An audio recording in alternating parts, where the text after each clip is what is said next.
Tenderness and taste would be our first thing that comes to mind that the retailer would have as an advantage. Taste and tenderness foremost, and that the way we produce beef will be consistent always.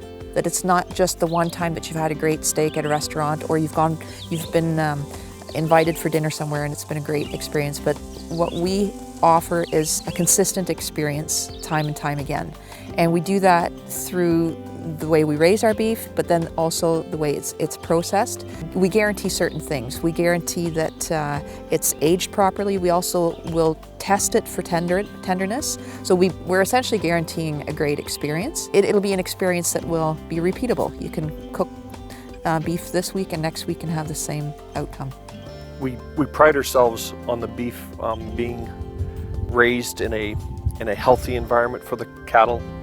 We pride ourselves on being very conscious of environmental sensitivities and production side, and I think consumers will appreciate that if we can provide a consistent product and they can be confident in the way the beef was raised and housed and the practices put into raising that beef. It's not commodity beef.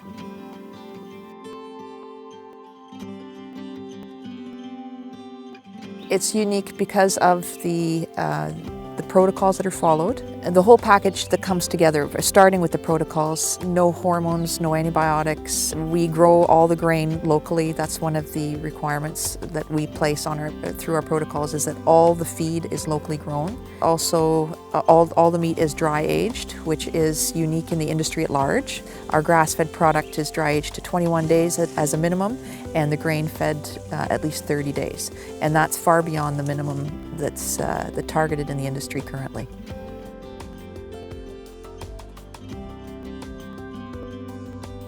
Dry aging of beef is the process of hanging either the carcass or a large cut of meat in a cooler for a long period of time. In some cases, weeks and weeks, even beyond 21 or 30 days. And during that time, the enzymes and biochemical reactions tenderize the meat and enhance the flavor. So it's a natural process of tenderizing and building flavor in the beef.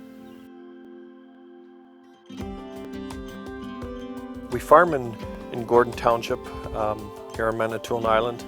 Is our home base. We have other properties that we own or rent in surrounding townships, but Gordon Township is certainly the home base for our livestock production. It's a combination of things as to why this is a great place to raise cattle. Climate is very appropriate or ideal for cattle production. The landscape is in my mind, near ideal for cattle production. A lot of little things that make it work well, and climate being, I'd say certainly the number one thing, and then just the general landscape. And it has a long history of being very successful for cattle production.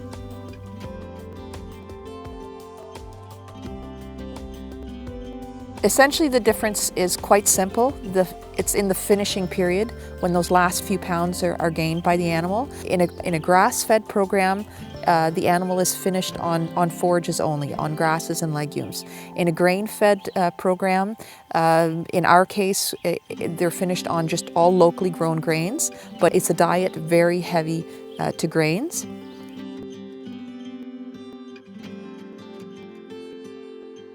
Grass-fed beef is beef that has been finished on forages. Finishing means that during the final phase of the growth of the animal, that the fattening process takes place on forages instead of grain. Typically in modern beef production, the finishing period includes a lot of grain. Grass-fed beef, it's finished on grass, and that adds some health characteristics, higher omega-3 fatty acid levels, higher CLA levels. It's a healthier beef because the fat in it is healthier.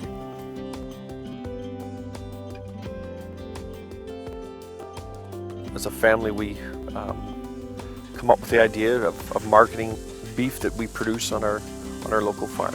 Some protocols that we feel are important, that match up with what consumers are looking for in a healthy, delicious choice of meat.